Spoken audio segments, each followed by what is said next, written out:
ಎಲ್ಲರಿಗೂ day 10 of healthy life ಸ್ಟೈಲ್ಗೆ ಸ್ವಾಗತ. ಆದರೆ ಇವತ್ತು ನಾನು ಹೆಲ್ತ್ ಅಪ್ಸೆಟ್ ಆಗಿಬಿಟ್ಟಿತ್ತು. ವೆದರ್ ಕೂಡ ಚೆನ್ನಾಗಿಲ್ಲ. ನನಗೇನಾಗಿತ್ತು ಹೆಲ್ತ್ಗೆ ಅಂತ ನಾನು ನೆಕ್ಸ್ಟ್ ವಿಡಿಯೋ ಶೇರ್ ಮಾಡ್ತೀನಿ. ಮಾರ್ನಿಂಗ್ ಇದ್ದ ತಕ್ಷಣ ನಾನು ಹಾಸ್ಪಿಟ್ಲಿಗೆ ಹೋಗಿ ಬ್ಲಡ್ ಟೆಸ್ಟ್ನ ಮುಗಿಸ್ಕೊಂಡು ಅಲ್ಲಿಗೇ ನಾನು ಫುಡ್ನ ತೊಗೊಂಡೋಗಿದ್ದೆ, ಉಪ್ಪಿಟ್ಟು ತೊಗೊಂಡೋಗಿದ್ದೆ.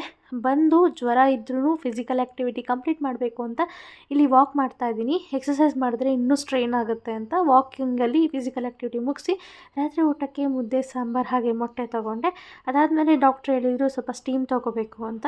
ಅವ್ರು ಕೊಟ್ಟಿರೋ ಒಂದು ಟ್ಯಾಬ್ಲೆಟ್ನ ವಾಟರ್ ಒಳಗಡೆ ಹಾಕಿ ಅದರ ಸ್ಟೀಮ್ ತೊಗೊಂಡೆ.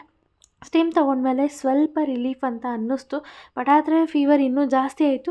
ಅದ್ರ ಬಗ್ಗೆ ನಾನು ನಿಮಗೆ ನೆಕ್ಸ್ಟ್ ವೀಡಿಯೋಲಿ ಶೇರ್ ಮಾಡ್ಕೋತೀನಿ. ಇದೇ ಆ ಟ್ಯಾಬ್ಲೆಟ್, ಇದನ್ನು ಅದರೊಳಗಡೆ ಹಾಕ್ಕೊಂಡು ಸ್ಟೀಮ್ ತೊಗೋಬೇಕಿತ್ತು. ಇದೆಲ್ಲ ನನಗೆ ಕೊಟ್ಟಿದ್ದಂಥ ಟ್ಯಾಬ್ಲೆಟ್ಸ್. ಹಾಗೆ ಸ್ವಲ್ಪ ದಾಳಿಂಬೆ ತಿಂದು ನನ್ನ ಡೇನ ಕಂಪ್ಲೀಟ್ ಮಾಡಿದೆ. ಇಲ್ಲಿ ನಾನು ಎಲ್ಲ ವರ್ಕ್ಸ್ನ ಕಂಪ್ಲೀಟ್ ಮಾಡಿದ್ದೀನಿ. Thank you so much for watching this video.